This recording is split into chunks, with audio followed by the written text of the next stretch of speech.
Not only is 2025 Carole Nash's 40th anniversary, it also marks 40 years since one of the world's most influential motorcycles hit our showrooms. Suzuki's GSX-R 750 is an icon. Not only has it won lots of races, not only has it sold lots of units, it kind of set the blueprint for what a modern sports bike would be. So walking around the paddock, instantly drawn to this bike. This is where it all started, 1985 Suzuki GSX-R 750.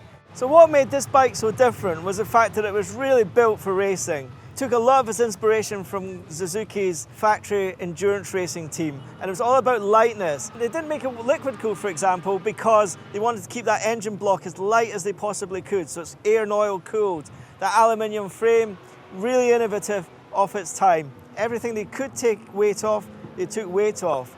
I mean, consider that, we were used to riding big clunky inline fours like Honda CB750, stuff like that. This was really groundbreaking. It was a race bike you could buy, the proddy racers just went for it, and if you like sports bikes on the roads, this was the bike to have, no question. Now this isn't a GSX-R, but it's a little bit of a bonus because this is my favourite bike. The RG500 was actually introduced the same year as the GSX-R 750, and it was a replica of Suzuki's 500cc Grand Prix bikes. Now, two-strokes were seen as a bit old hat back then, and the GSX-R kind of took off where this kind of faded into obscurity. But nowadays, these are the collectible ones. These are massively collectible, and rightly so.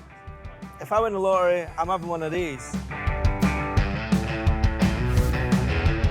So after the original air oil-cooled bike, came along the S-Rad. The S-Rad was a radical new bike designed for the 1996 season, and it was designed with racing in mind as well. World Superbikes was a massive, massive deal back then, and the old bike just didn't cut it. So this came in, all new chassis, which was based very heavily on Kevin Schwantz's 1993 world title winning RGB 500. Suzuki made a massive deal out of that. It instantly came to the front of the 750cc category. It was competitive in racing, and this is a tribute to the British Superbike racers from mid-1990s onwards. Matt Llewellyn, Jim Moody, James Hayden, and Chris Walker famously came very close riding for the Crescent Suzuki team, for which this is a tribute bike. So we looked at the GSX-R 750 now, that's the icon, but you know what the baddest bike in the late 80s was? It was the 1100. The GSX-R 1100 was an absolute weapon of a machine. The slingshot carbs, massive power, and you know what? It might not have had the racing heritage that the 750 had, but the kudos that you had if you rode a GSX-R 1100 back in the day was massive. And this one is for sale, £5,250. That looks quite a good deal as well. So this is a lovely bike that we've come across. Now we've seen the S-Rad, which was the carbureted version, and it got a big evolution. There was a bit of an arms race going on in the 2000s. And this is the K5 version. 20th anniversary bike, came out 2005.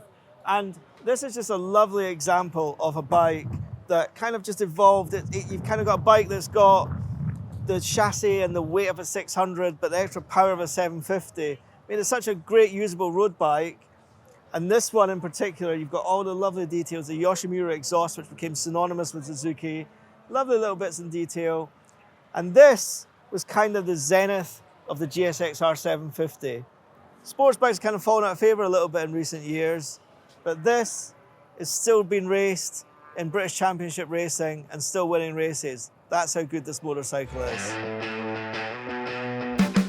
Now we can't leave the story of the GSX-R without talking about the bad boy, the 1000. The GSX-R 1000 came along in the early 2000s at a time when there was a real arms race going on in the motorcycling world. Superbikes were a massive deal. You had the Honda Fireblade, the Yamaha R1, the Kawasaki ZX-10R Ninja, and Suzuki GSX-R 1000 generally ruled the roost. The K1 came along, it blew everyone's mind. I remember riding one, it was phenomenal. This is the K3 version. It won British Superbike Championship with John Reynolds, and really fitting and very much of its time.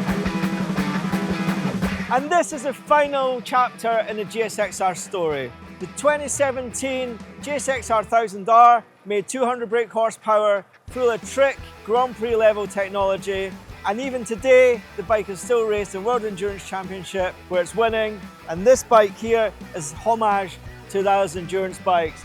It's been a great honour to see some amazing GSX-Rs here at Cadwell Park. Thank you for watching. Please subscribe. Until next time, take care.